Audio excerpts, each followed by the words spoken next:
Shams cooking. இன்றைக்கி white kurma recipe தான் பார்க்க போகிறோம். இது வந்து வெள்ளை சுண்டக்கல்லை வச்சு நான் இன்றைக்கி செய்ய போகிறேன். வந்து உங்கள்கிட்ட என்ன வெஜிடபிள்ஸ் இருக்கோ அந்த வெஜிடபிள்ஸ் வச்சு நீங்கள் செய்யலாம். நான் வந்து வெள்ளை சுண்டக்கல்லை 1 கப் நைட்டே ஊற வச்சு எடுத்து வச்சுருக்கேன். இது கூட கேரட், ஒரு மீடியம் சைஸ் உருளைக்கிழங்கு, ஒரு முருங்கைக்காய், இது எல்லாத்தையும் ரஃப்பாக கட் பண்ணி எடுத்து வச்சுருக்கேன். இது கூடவே ஒரு பெரிய வெங்காயம் இந்த மாதிரி ரஃப்பாக கட் பண்ணி எடுத்து வச்சுருக்கேன். இப்போ வந்து இந்த குருமாக்குள்ளே ஒரு பேஸ்ட் ரெடி பண்ணிடலாம். இதுக்கு வந்து ஒரு அரை முடி தேங்காய் இந்த மாதிரி சின்ன சின்ன பீஸாக கட் பண்ணியிருக்கேன். இது கூட உங்களுக்கு காரத்துக்கு தகுந்த அளவுக்கு பச்சை மிளகாய் ஆட் பண்ணிக்கோங்க. நான் இன்றைக்கி வந்து 3 பச்சை மிளகாய் ஆட் பண்ணியிருக்கேன். இது கூடவே 2 கிராம்பு, ஒரு சின்ன பீஸ் பட்டை, 1 ஸ்பூன் சோம்பு, இது கூட ஒரு கருப்பு ஏலக்காய் வச்சுருக்கேன். உங்கள்கிட்ட இருந்தால் நீங்கள் பச்சை ஏலக்காய் கூட ஆட் பண்ணிக்கோங்க. இது கூட 1 ஸ்பூன் சீரகமும் 1 டேபிள் ஸ்பூன் அளவுக்கு பொட்டுக்களையும் ஆட் பண்ணிக்கலாம். பொட்டுக்கலை நிறையா ஆட் பண்ணிட்டீங்கன்னா ரொம்ப குலகுலன்னு ஆயிடும். அதனால் நீங்கள் 1 ஸ்பூன் அளவுக்கு ஆட் பண்ணிக்கோங்க, அதுவே போதுமாக இருக்கும். இப்போ அடுப்பில் ஒரு பாத்திரத்தை வச்சு பாத்திரம் சூடானதும் 1 டேபிள் ஸ்பூன் அளவுக்கு எண்ணெய் ஆட் பண்ணிக்கலாம். எண்ணெய் சூடானதும் 1 ஸ்பூன் சோம்பு ஆட் பண்ணியிருக்கேன். இது கூட ஒரு சின்ன பீஸ் பட்டையும் 1 கிராம்பும் ஆட் பண்ணிக்கலாம். இது பொரிஞ்சதும் நம்ம கட் பண்ணி எடுத்து வச்சுருக்க வெங்காயத்தை ஆட் பண்ணிடலாம்.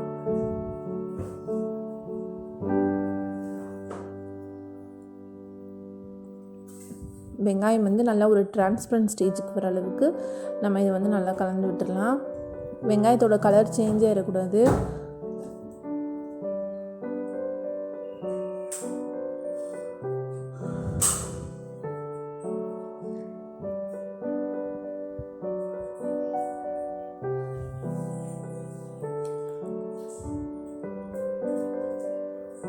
இப்போ இந்த ஸ்டேஜில் 1 ஸ்பூன் அளவுக்கு ஜிஞ்சர் கார்லிக் பேஸ்ட் ஆட் பண்ணிக்கலாம்.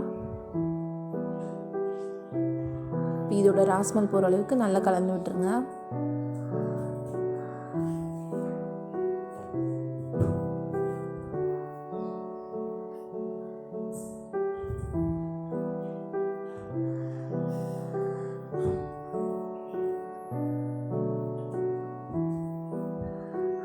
இது கூடவே நம்ம கட் பண்ணி எடுத்து வச்சுருந்தா கேரட்டையும் உருளைக்கிழங்கையும் ஆட் பண்ணிடலாம். முருங்கைக்காய் வந்து கடைசியாக ஆட் பண்ணிக்கலாம். ஏன்னா முருங்கைக்காய் சேர்த்துட்டோன்னா நம்ம ப்ரெஷர் குக் பண்ணும்போது அதெல்லாம் குழஞ்சி போயிடும். அதனால் இது வந்து ஃபைனலாக ஆட் பண்ணிக்கலாம். இப்போ இது நல்லா ஒரு மிக்ஸ் கொடுத்துட்டு நம்ம ரெடி பண்ணி எடுத்து வச்சுருந்தா மசாலா பேஸ்ட்டு இது கூட ஆட் பண்ணிடலாம். மசாலா ரெடி பண்ணிவிட்டு ஒரு 10 நிமிஷத்தில் இந்த குருமா செஞ்சிடலாம். இது வந்து சப்பாத்திக்கு, பூரிக்கு, இல்லை ஒயிட் ரைஸ் கூட சைட் டிஷ் வச்சு சாப்பிட்லாம். ரொம்ப டேஸ்ட்டாக இருக்கும்.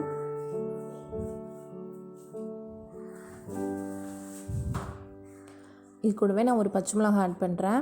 நம்ம ஏற்கனவே பேஸ்ட்டில் வந்து 3 பச்சை மிளகாய் ஆட் பண்ணியிருக்கோம். உங்களுக்கு காரம் அதிகமாக இருந்துச்சுன்னா நீங்கள் இதை கூட ஸ்கிப் பண்ணிடலாம்.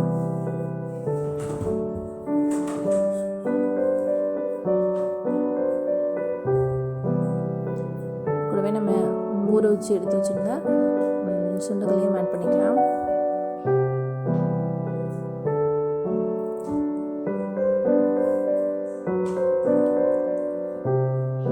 இதோட மசாலா இன்னும் ரிச்சாக வேணும்னா நம்ம அந்த பேஸ்ட்டில் வந்து கேஷ்யூ நட் கூட ஆட் பண்ணிக்கலாம். உங்களுக்கு வந்து கிரேவி நல்லா ரிச்சாக கிடைக்கும்.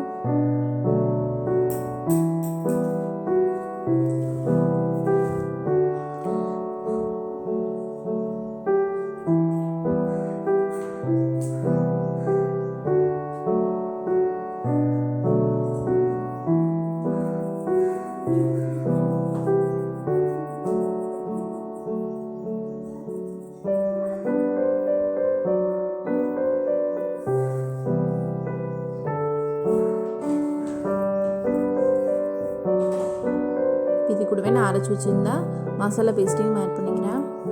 ஆட் பண்ணிவிட்டு தேவையான அளவு உப்பையும் ஆட் பண்ணிக்கலாம். ஆட் பண்ணிவிட்டு ஒரு 1/2 கிளாஸ் அளவுக்கு நம்ம தண்ணி ஆட் பண்ணிவிட்டு இது வந்து ஒரு 2 விசில் வரைக்கும் ப்ரெஷர் குக் பண்ணி எடுத்துக்கலாம்.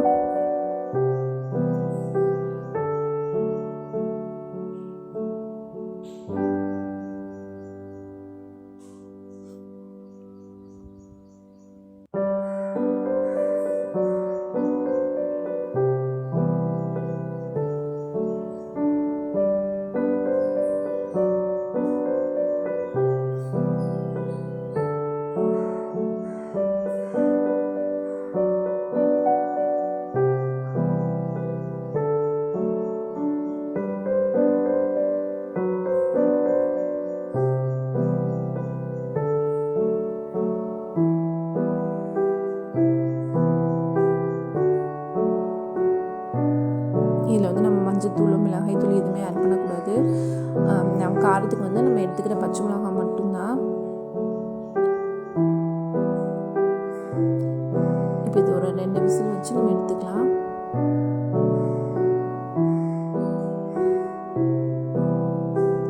விசில் ஆயிடுச்சு. ஓப்பன் பண்ணி பார்க்கலாம். பாருங்கள், நம்மளோட காயெல்லாம் நல்லா வெந்துச்சு. நம்ம 2 விசிலுக்கு மேலே வச்சோம்னாலோ இல்லை ரொம்ப நேரம் அடுப்பில் இருந்துச்சுன்னா இந்த காயெல்லாம் வந்து குழஞ்சு போயிடும். அதனால் இது நல்லா வேகிற அளவுக்கு விசில் வச்சு எடுத்துக்கலாம்.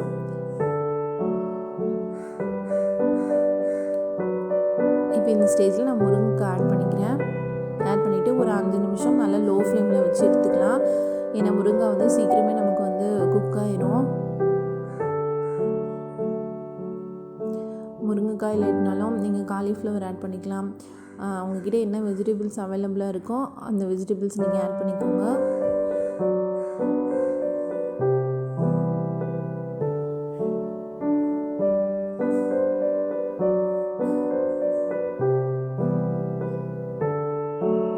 அவ்வளோதான், நல்லா முருங்கைக்காய் வெந்துச்சு, எண்ணெயும் பிரிஞ்சு வந்துச்சு. இந்த ஸ்டேஜில் கொஞ்சமாக கொத்தமல்லி ஆட் பண்ணி நம்ம சர்வ் பண்ணிடலாம். அவ்வளோதான், நம்மளோட சூப்பரான ஒயிட் குருமா ரெடி ஆகிடுச்சு. கண்டிப்பாக இந்த டிஷ் எப்படி இருக்குன்னு ட்ரை பண்ணிவிட்டு உங்களோட ஃபீட்பேக்கை கமெண்ட்ஸில் சொல்லுங்கள்.